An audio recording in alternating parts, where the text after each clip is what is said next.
Isaiah 45, 9 to 11.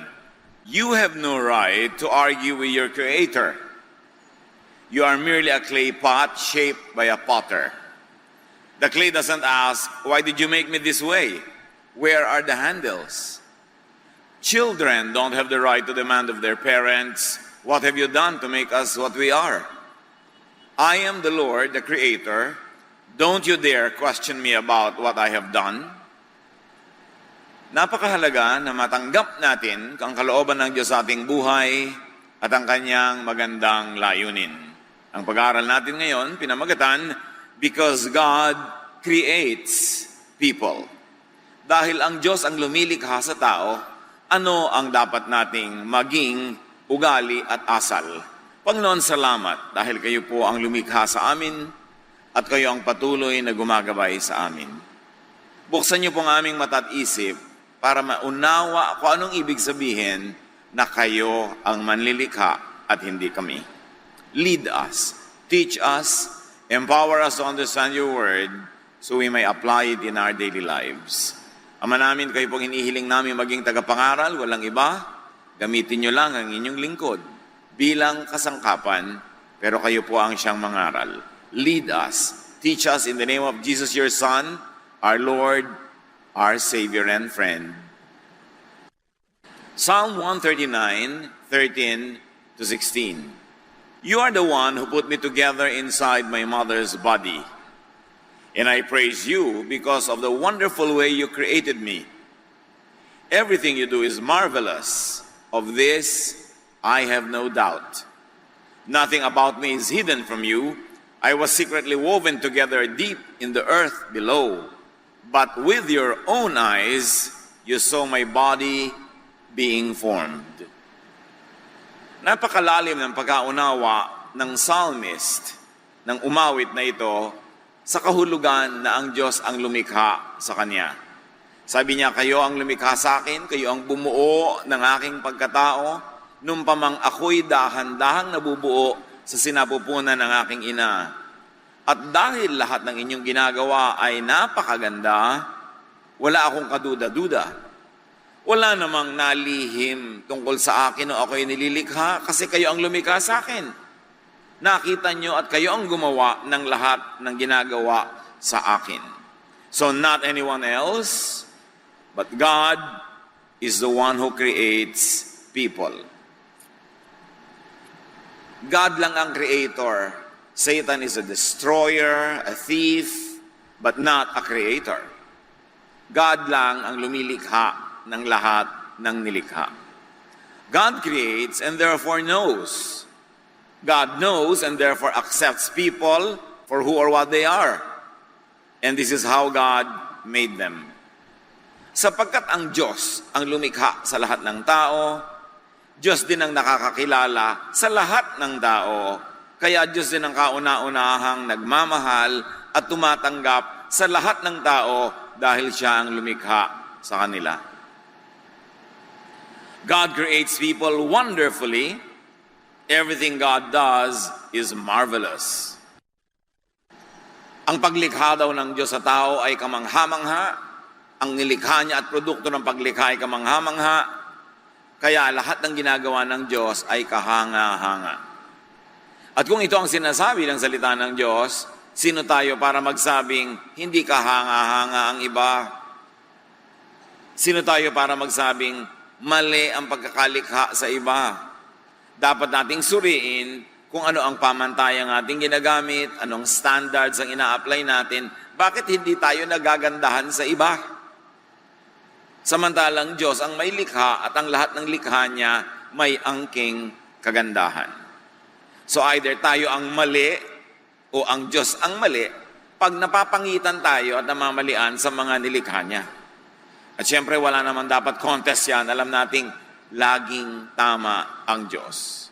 So pagdudahan natin ang ating mga sarili, kapag hindi tayo nagagandahan sa kanyang creation, dahil Diyos ang lumikha, at pag Diyos ang lumikha, maganda ang nilikha. If it is God who creates people, wonderfully, then we should respect, appreciate, and even celebrate the Creator and the creation. And it means that we should respect, appreciate, and celebrate others, even those who are different from us. And we should also respect, appreciate, and celebrate ourselves, because we too are God's creations. And God is not a God of sameness. God is God of variety, kaya iba-iba ang tao, iba-iba ang talino, iba-iba ang galing, iba-iba ang ugali ng tao. Hindi ko mukaiba mo ng ugali ay mali na siya dahil ikaw ang tama. Napakakitid ng pag-iisip ang ganong uri ng pananaw. Psalm 139:16. Even before I was born, you had written in your book everything I would do. At ito ang pinaniniwalaan ng iba na pinagsasaligan, sinasandalan ng paniniwala nila na mayroong kapalaran ang tao na nakaguhit na may tadhana. Dahil sabi, bago pa man ako sinilang, isinulat mo na sa iyong aklat ang lahat ng aking gagawin. Siyempre, ang Bible ay poetic language and poetry sometimes employs exaggeration. Hindi naman kailangan napaka-literal ng paglapat ng mga sinasabi ng mga talatang ito. But it is important to appreciate that as God designs and creates people, God also predestines or predisposes people. Dahil Diyos ang may likha at may disenyo, para na ring iginuhit niya ang tadhana ng nilikha niya. Halimbawa, nilikha ka niya na magaling sa mathematics, ay para na rin niyang itinakda sa iyo kung ano ang iyong magiging propesyon, ano ang iyong magiging trabaho, papel sa buhay.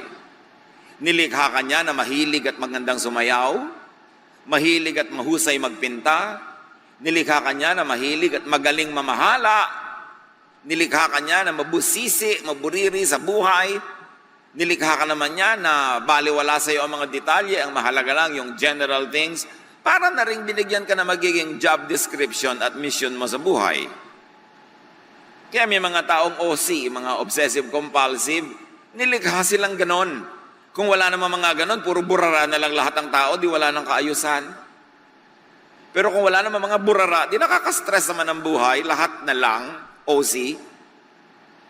Kung lahat mathematician, di lahat makwenta, matuos. At kung lahat naman dancer, di walang musician. Kung lahat engineer, walang doktor. At kung lahat takot sa dugo, walang magiging nurse. Kaya iba-iba ang ibinigay ng Diyos sa atin ng mga pagkatao, kaugalian, kasi iba-iba ang pangangailangan natin pag tayo'y magkakasama. Ganon din sa church. Iba-iba ang talent na ibinigay sa tao. Merong mahusay mag-organize, may hindi. Merong mahusay sa tugtog, meron sa sayaw, meron sa pakikisalamuha sa mga bagong dating. Merong mahusay mangaral, mahusay magturo sa small group, meron sa big group. Iba-iba. Para pag tayo'y magkakasama, lahat ng pangangailangan natin ay nasasagutan, natutugunan ng iba't ibang kapatid. At dahil doon, kailangan natin ang isa't isa at mahalaga ang bawat isa. Yun ang itinakda ng Diyos. Kaya kung ano ang likas mo, yun ang assignment mo sa buhay. Kaya sabi, nilikha mo ako, kaya itinakda mo sa akin na magiging guhit ng aking palad. Dahil pag sinunod mo, kung ano yung likas sa'yo, dun ka dadalhin ng buhay. Kaya mayroong mga maseselan, ang gusto mapangasawa nila, malilinis, talagang maseselan din. So parang itinakda sa'yo kung sino ang magugustuhan mo. May nakatakda talaga dahil may lumikha sa atin. Note that this is generally not specifically written in the book of life because God does not dictate specific choices.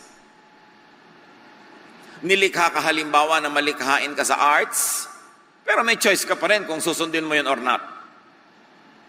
At kung malikhain ka man, may choice ka pa rin kung magte-training ka ba o hindi, pag-aaralan mo mga mabuti o pababayaan mo lang yung likas na talent mo. Kaya may nakatakda sa iyo na assignment, pero within the specifics of that assignment in life, may free will ka.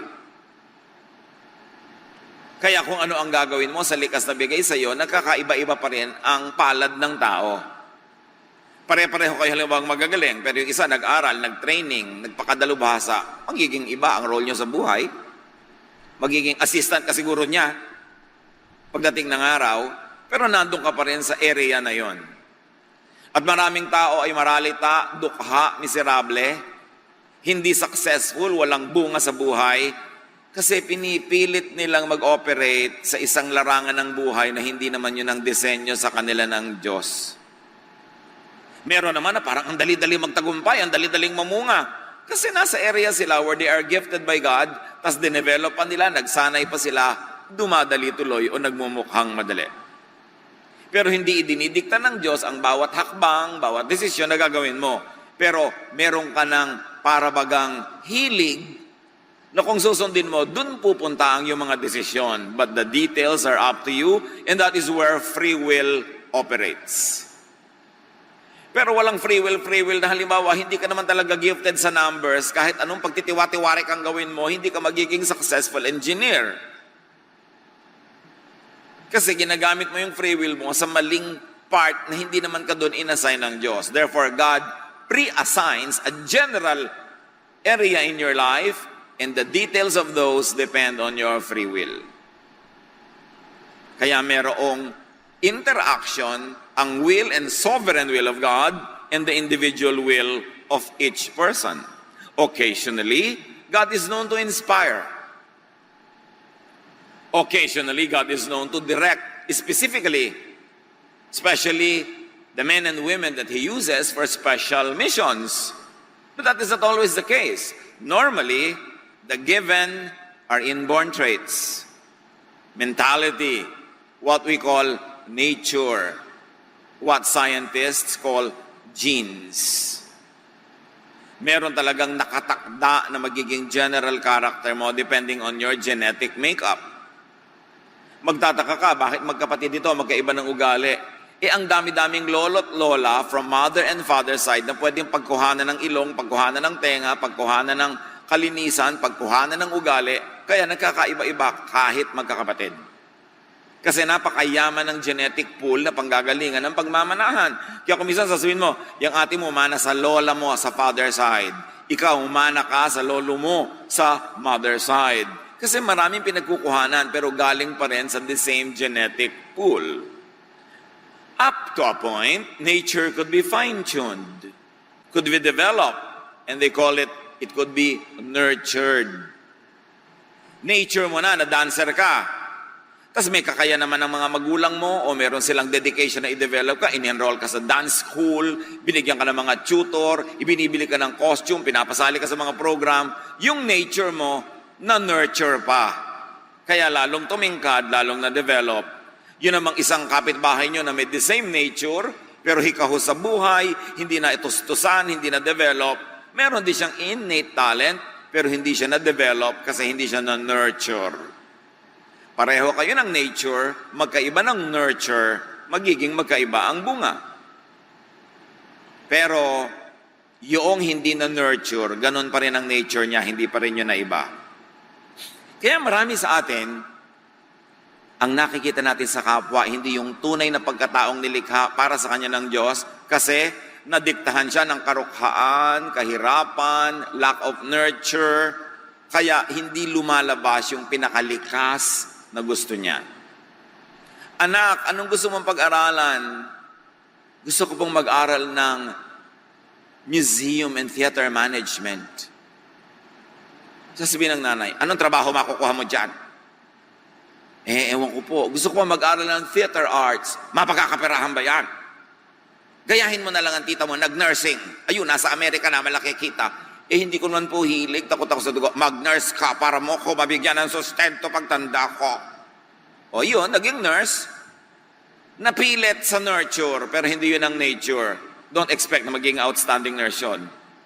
Napilit din, pero hindi yun ang likas. Gaano sa atin karami ang napilitan lang sa napagsidla natin sa buhay. Kaya kalaban natin mga kapatid ang kahirapan. Kasi kumisan dahil sa kahirapan, ang inuuna natin economic survival, not the human development.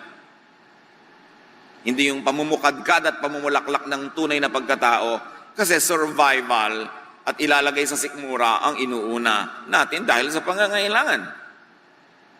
You cannot be what you were not designed to be. Tulad ng ang orchid ay hindi pwedeng maging cactus. Katulad ng ang isdang tabang ay hindi pwedeng mag-survive sa maalat na dagat. Lahat tayo ay mayroong dapat kasidlan at tungkulin ng mga magulang at ng mga sariling may katawan na hanapin kung ano yon, dahil yon ang kalooban ng Diyos. You could only be what you were created to be.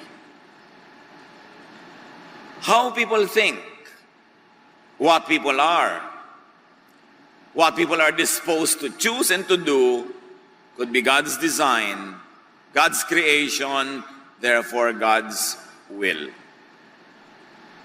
Mahirap tanggapin kung minsan na itong taong kakaiba kong mag-isip ay nilikha ng Diyos na ganon. Kasi gusto nating isiping tayo lang ang nilikha ng Diyos, tayo lang ang tama, at lahat ng hindi natin kasundo, iba ang paraan ng pag-iisip ay hindi nilikha ng Diyos. Pero ang lahat ng tao ay nilikha ng Diyos. Do not give to Satan an honor that he does not have, na siya ay creator, hindi siya creator.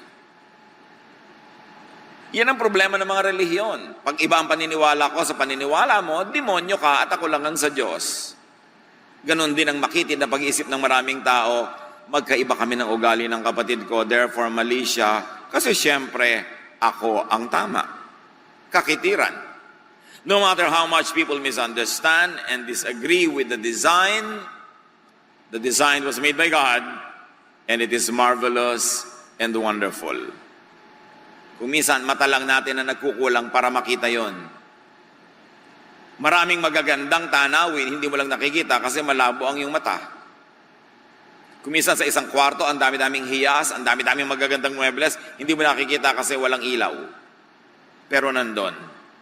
Kaya mahalaga ang kaliwanagan. Kaliwanagan ng isip, ng puso at ng pananaw para makita natin ang magandang kalooban ng Diyos. Kahit pa sa simula ay parang hindi yun ang kalooban ng Diyos dahil hindi yun ang gusto natin o hindi yun ang pinaniniwalaan natin sa buhay. Matthew 19:11-12, Jesus replied, "Not everyone can accept this word, but only those to whom it has been given. For there are eunuchs who were born that way," meaning there are eunuchs who are eunuchs by nature. "And there are eunuchs who have been made eunuchs by others. So they have become eunuchs by nurture.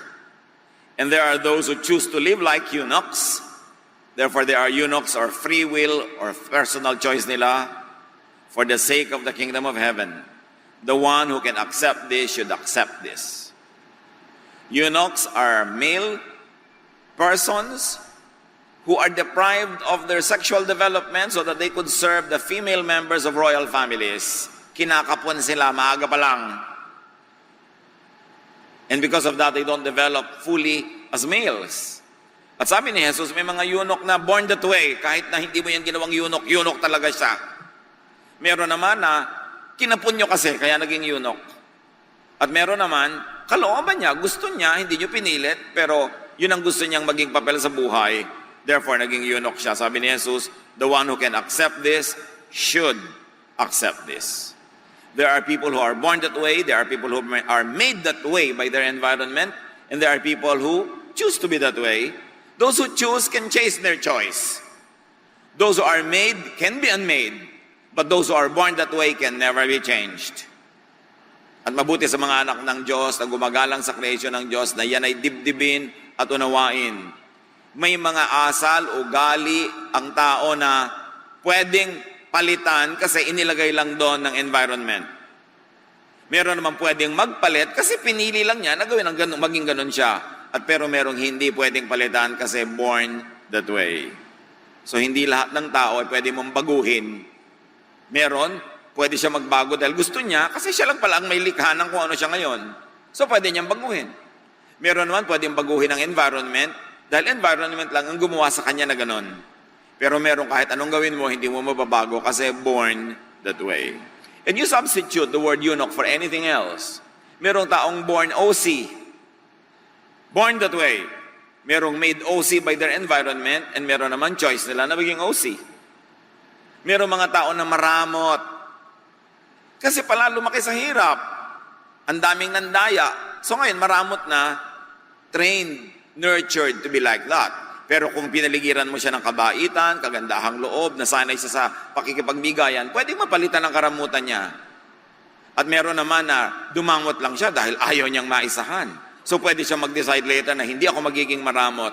Pero meron talaga genetically maramot.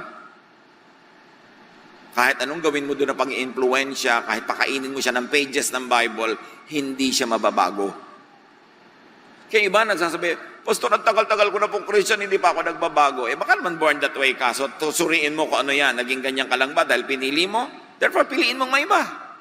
Pero kung hindi ka pumili, baka nalikha ka ng environment mo, palitan mo yung environment mo, di may iba ka, pero matagal. Pero kung talagang nilikha ka ng Diyos na ganyan, lalabag ka na sa kalooban ng Diyos para baguhin mo yan. Kaya huwag ka magtaka na kahit pilit ka ng pilit, ginawa mo na lahat, hindi pa. Kasi talagang baka born that way ka. So, isipin natin yun. Para hindi tayo lagi na lamang nanghuhusga ng kapwa, lagi na lang tayo naiinip sa pagbabago ng kapwa. Kahit sa psychology or proto-psychology, may mga theories. 4 fundamental personality types daw. Ang mga psychologists, psychiatrists, pagkakausap ka, sinusuri ka, tinatanong ang history mo, then eventually, pag Western trained sila, they classify you under 4 major groups of people. Mayroon tinatawag silang sanguine, yung optimistic and social, almost Pollyannish, walang masamang tinapay, lahat masaya, ang ganda-ganda ng mundo, masarap siyang kasama, kahit na niloloko na siyang tao, maganda pa rin ang pagtingin niya, sanguine. Inborn yun, sabi ng psychologists.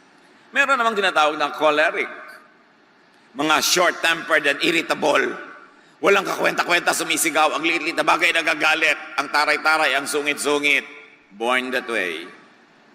Kahit mo yan pakainin ng mga verses, hindi talaga naiiba. Naiiba lang pag bagong galing sa retreat. 2 days later, bumabalik uli yung dati. Tapos you feel miserable. Ayun naman pala, choleric ka talaga sabi ng mga psychologists. Meron naman melancholic. Yung analytical, quiet, palasuri, hindi pa dalos-dalos, pinag-aaralan ng lahat. At meron tinatawag na phlegmatic. Yung relaxed and peaceful. Mga ginang, ang husband nyo ba, phlegmatic? Yung bumabaha na, tulog pa? May mga anak ba kayo na kumikidlat-kidlat na, relax, nagkakasunog na, text pa ng text, nangunguyakoy pa, galit na galit ka dahil ikaw tense na siya, relax na relax. Phlegmatic ang tawag ng mga psychologists doon. Kahit mo siya tawasin, sunugin, kuryentihin, relax siya talaga. Born that way. And there are people who are not really just clearly phlegmatic or choleric or etc. because most formulations include the possibility of mixtures of the types. Kaya kumisan, halo-halo yun sa isang tao, depende lang kung alin yung dominant. Nature plus nurture plus choice. Kaya complex ang tao. Meron naman na talagang sobrang relax, pero pag lagi mong ninanag, kumikilos din. Pero pag hindi ka na nagnag, relax na naman. Kasi naghahalo-halo yung nurture, yung environment, at yung nature. Ano ang ibig sabihin yan, mga kapatid? That we should not judge or demonize. We should not change. And all the more, we should not reject people for their created, predetermined nature. Hindi mo dapat husgahan ng tao pag ganon siya. Hindi mo dapat masamain ang kanyang pagkatao.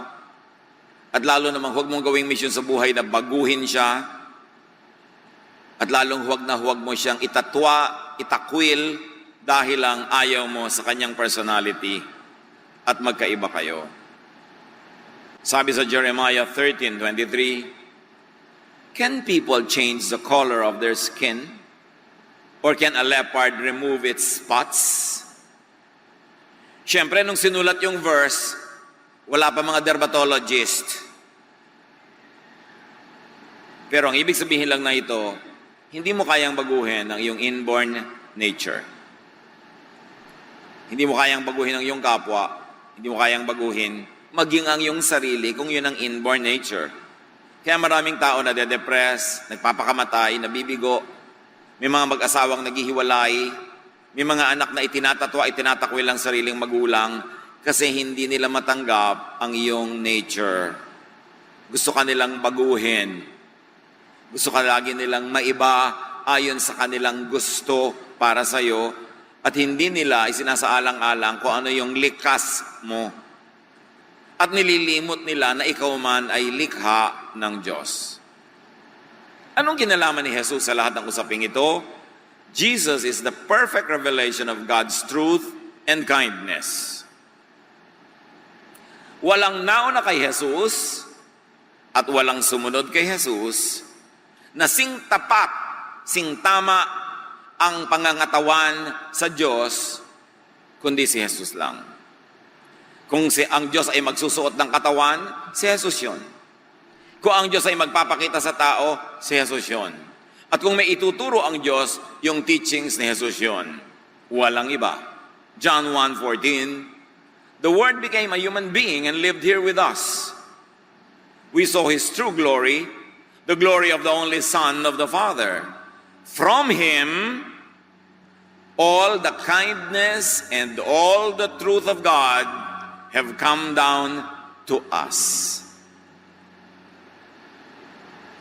Ang berbo daw, si Jesus ay naging tao at sa pamamagitan niya, ang lahat ng kabaitan at kabutihan at katotohanan ng Diyos sa langit ay bumaba sa atin. Ibig sabihin, wala ni sino mang nakapagbaba nun bago si Jesus. At wala nang sino pang makapagbababa nun matapos ang ministry ni Jesus. Si Jesus ang siyang kabuuan ng katotohanan tungkol sa kabutihan ng Ama. Hindi yung mga religious teachings before Jesus na kontra sa turo ni Jesus. Pero namang hindi kontra, di sang-ayon. Pero hindi lahat ng itinuro ng relihiyon bago dumating si Jesus ay tama. Kasi kung tama lahat yon, bakit pa ipapadala si Jesus? Kung ang lahat ng kabutihan at katotohanan ng Ama ay naibunyag na sa relihiyon ng Israel, ba't pa ipapadala si Jesus? Redundant. Pagsasayang ng pagod at dugo. Bakit pa itutuwid ang tuwid? Bakit paliliwanagan ang maliwanag? Ba't itatama ang tama? Pero ipinadala si Jesus dahil may baluktot na dapat ituwid, may mali na dapat itama, may dilim na dapat tapunan ng liwanag. That's why in Jesus, all the kindness and all the truth of God that did not come through religion have come down to us through His person. Kaya napakahalaga ni Jesus. Jesus was sent to represent and to present God correctly. Ibig sabihin, merong incorrect at merong mga misrepresentations ang religion, kaya dapat ipadala pa si Jesus para ituwid yun. At lahat ng baluktot at likunon, sila yung nagalit kay Jesus dahil ayaw nilang maituwid. Ayaw nilang maitama, kaya pinatay nila si Jesus. So may mga maling elemento, maging ang mga dating paniniwala ng mga Israelita na itinutuwid ni Jesus, kaya tayo mga Kristiyano dapat nakabase sa turo ni Kristo ang pamantayan natin sa buhay. Hindi ang mga pamantayan ng mga Israelita na maraming itinuwid ni Jesus. Kasi baluktot. At anong kaugnayan ni Jesus sa pinag-uusapan natin, how people are created? Do not judge or demonize. Do not change. Do not reject people that Jesus does not reject. Kung si Jesus ang kabuuan ng buong kabutihan ng Ama, kung si Jesus ang kinatawan ng katotohanan ng Ama, therefore ang minahal niya ay dapat nating mahalin, at ang hindi niya itinakwil ay di natin dapat itakwil kasi siya ang perfect representation of the kindness of God. So kung may nire-reject ang law of Israel na hindi nireject ni Jesus, hindi natin kailangang patuloy na rejectin. At kung may minahal si Jesus na hindi minahal ng law of Israel, dapat nating mahalin because Jesus, not the law, is the perfect representation of God. Jesus, not the traditions of religion, is the perfect representation of God's kindness. Therefore, Jesus is the standard.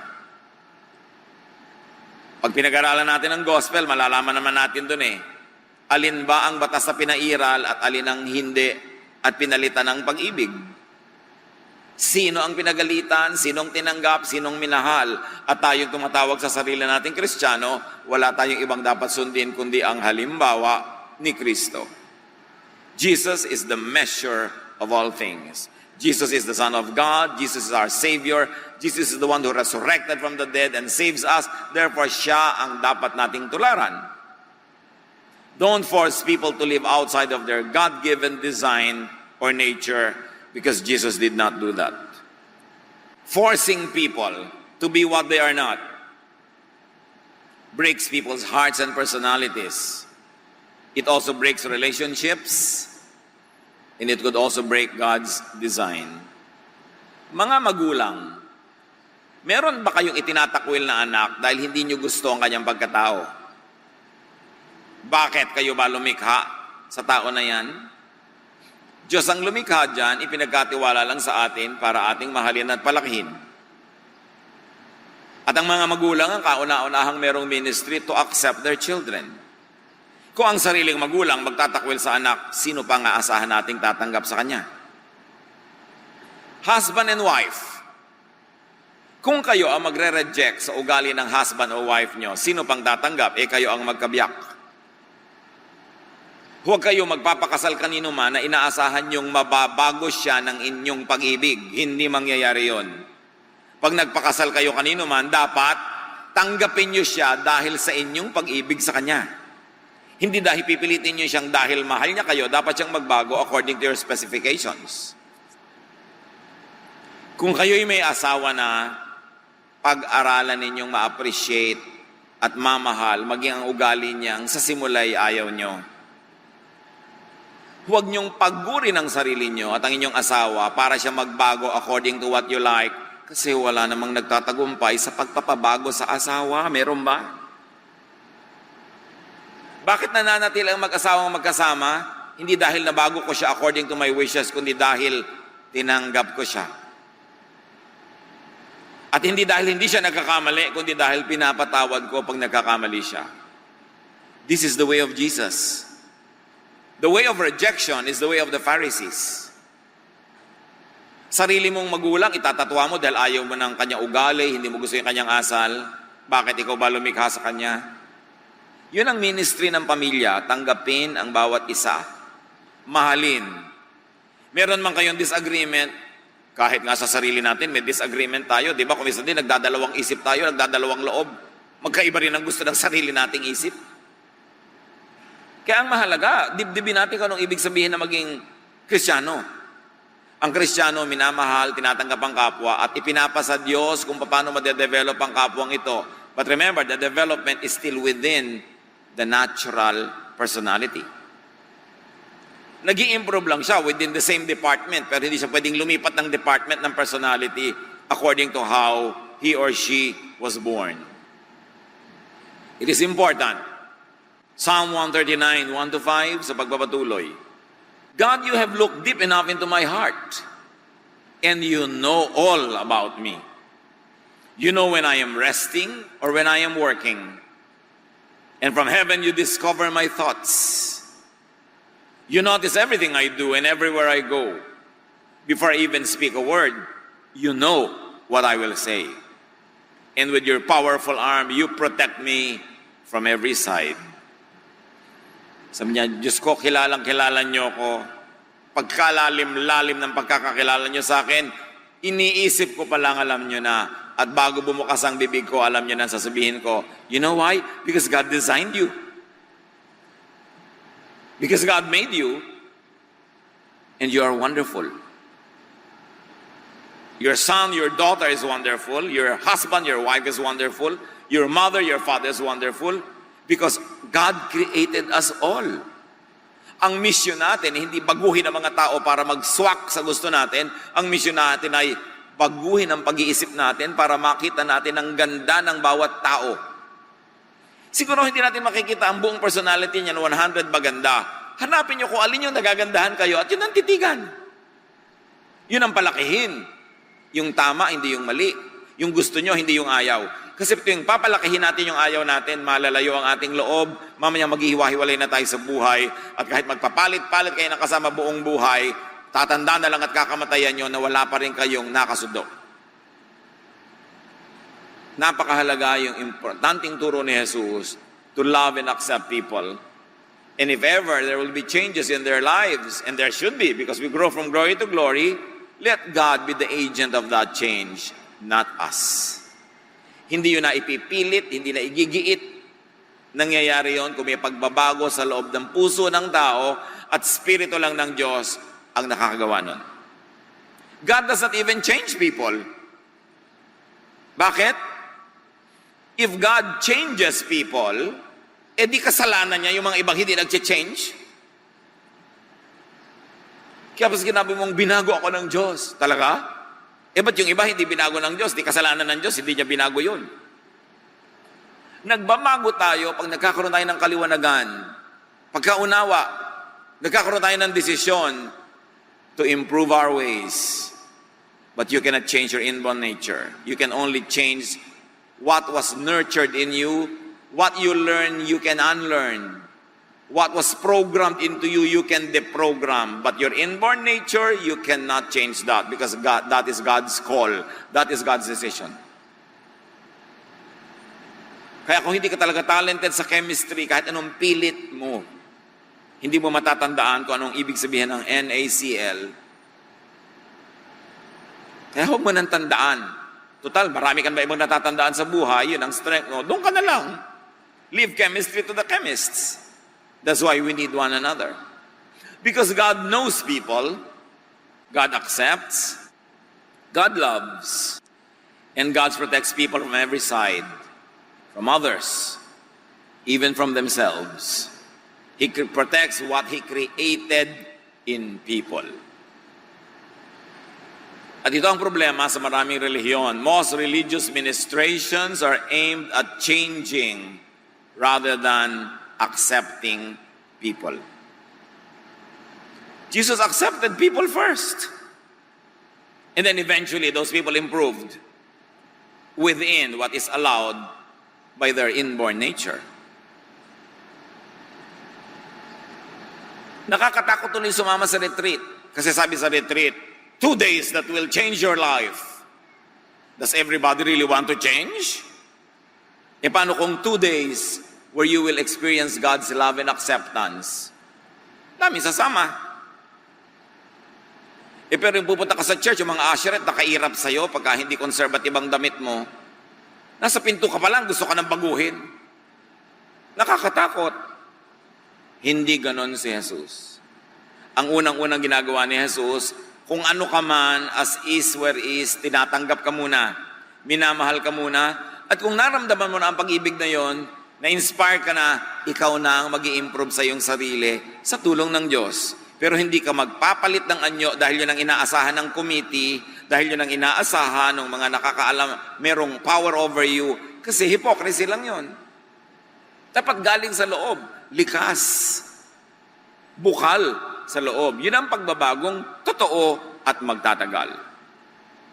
What are the unpleasant results of rejection and trying to change people? Alienation, nagkakalayo-layo ang loob. Judgmentalism, because your tendency is to judge everybody that you don't agree with or sa tingin mo ay mali.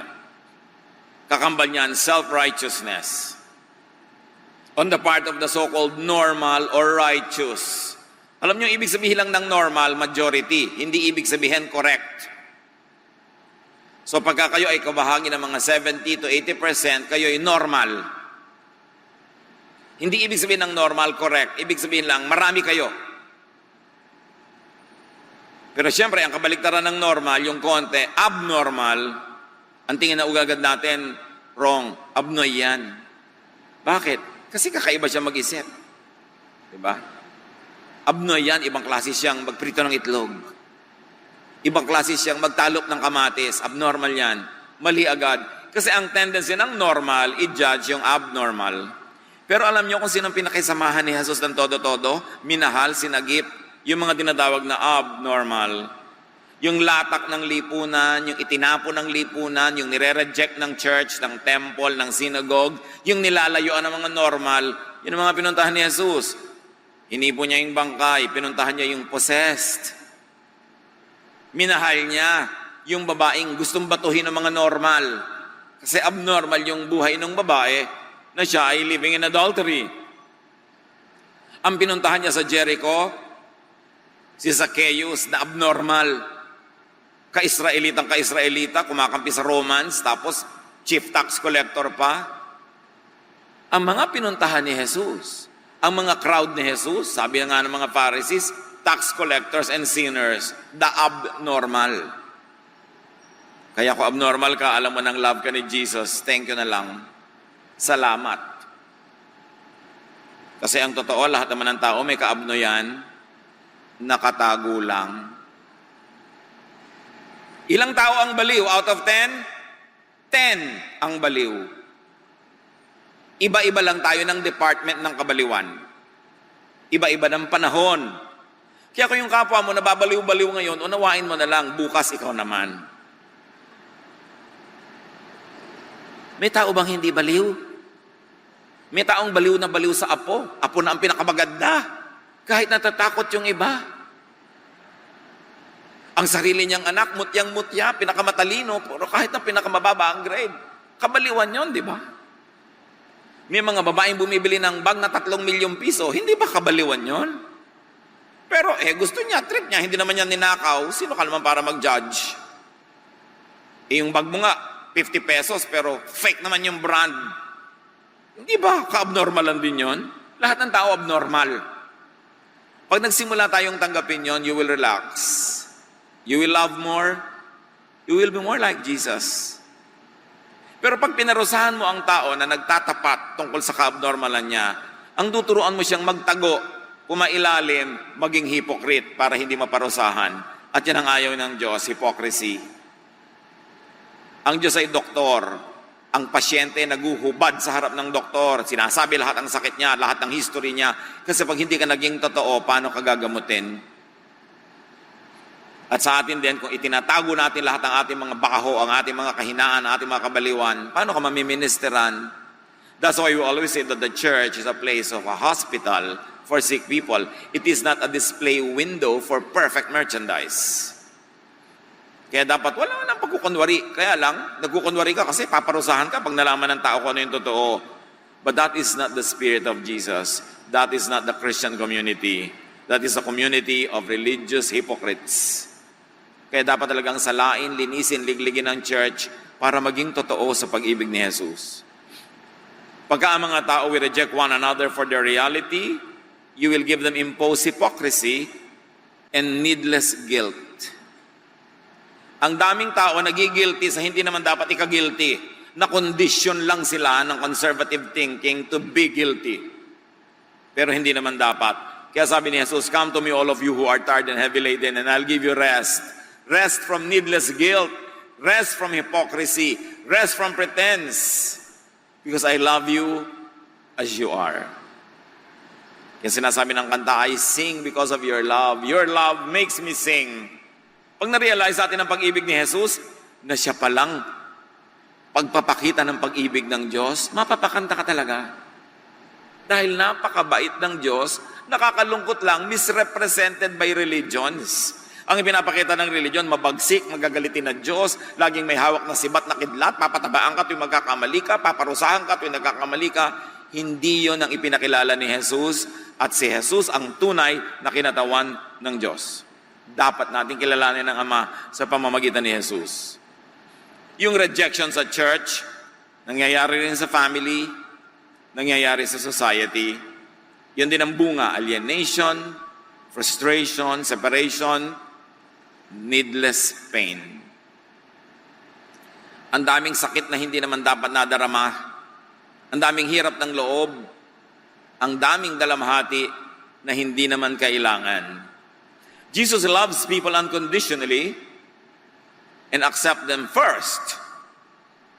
Then He teaches and empowers them to change for the better within the framework of their natural, inborn reality within the framework of how God created them. So when you have a personal relationship with Jesus, unang-una tatanggapin ka niya anuman. Pagkatapos, pag nadama mo ang kanyang pag-ibig, at napag-aralan mo ang kanyang mga turo at salita, hindi na mga Pharisees, dahil magiging miserable ka lang lalo. Pag nadama mo at naunawa ang pag-ibig ni Jesus, gagaan ang iyong loob, at kusa ka nang magbabago sa iyong sarili para yung natutunang maling habits ma-unlearn.